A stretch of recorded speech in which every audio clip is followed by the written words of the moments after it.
सुखमय बित्ने हामीले देख्न सकिन्छ।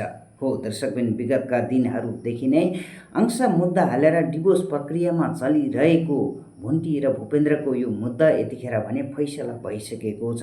हो दर्शकबिन, भुन्टीले अदालतमा फैसला भइसकेपछि जगधनी लालपूर्जा हातमा बोक्दै खुसी हुँदै बसिरहेको दृश्य हामीले देख्न सक्छौँ भने यद्यपि भुन्टीको घर पक्षले भने सम्पूर्णले भुन्टीलाई जसरी भए पनि यो केस चाहिँ भुन्टीलाई हराउनुपर्छ र 1 रुपियाँ र कति पनि यसलाई अंश नदिइकन बिना सित्तीमा डिभोर्स गराएर यसलाई यस घरबाट निकाल्नुपर्छ भनेर विभिन्न योजना बनाउँदै गर्दा यतिखेर बालकुमारी र भीम भने प्रहरी खोरसम्म पुगेको दृश्य हामीले देख्न सकिन्थ्यो। तसर्थ 1 हप्ता 10 दिन प्रहरी हिरासतमा बसेर यतिखेर बालकुमारीको छोरो भीम भने निस्किसकेका छन् भने यद्यपि प्रहरी हिरासतबाट बालकुमारी र उनको छोरा निस्किने बित्तिकै यता अदालतमा भने फैसला भएर भुन्टीले हातमा जगधनी लालपूर्जा पाइसकेकी छिन्। तसर्थ अब भूपेन्द्रसँग डिभोर्स भइसकेपछि भुन्टीको जीवन भने सुखमय रूपमा बित्ने भनेर हामीले भन्न सक्छौँ।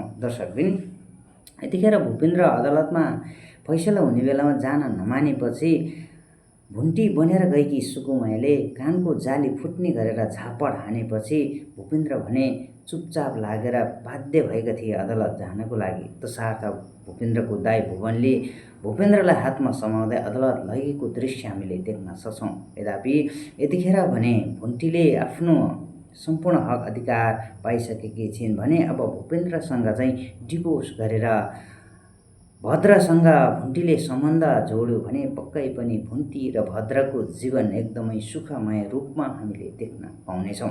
दर्शकबिन, उतापट्टि भूपेन्द्रको बहिनी भूमिकाको पनि यतिखेर धेरै बिजोग भएको छ।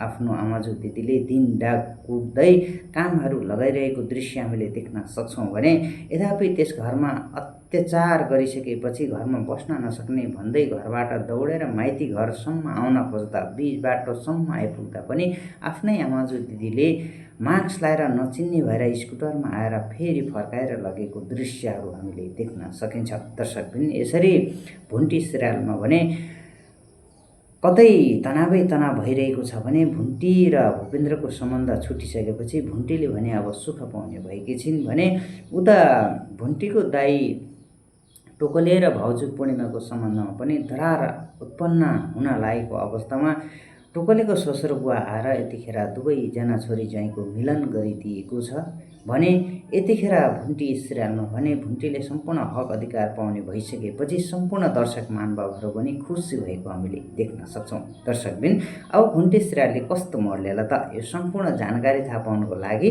अब हामीले नयाँ भुन्टी भएको प्रतीक्षा पक्कै पनि गर्नुपर्ने हुन्छ। त्यतिन्जेलसम्मको लागि हामीले प्रस्तुत गरेको यस भुन्टी सिरियलले भिडियो तपाईँहरूलाई कस्तो लाग्यो?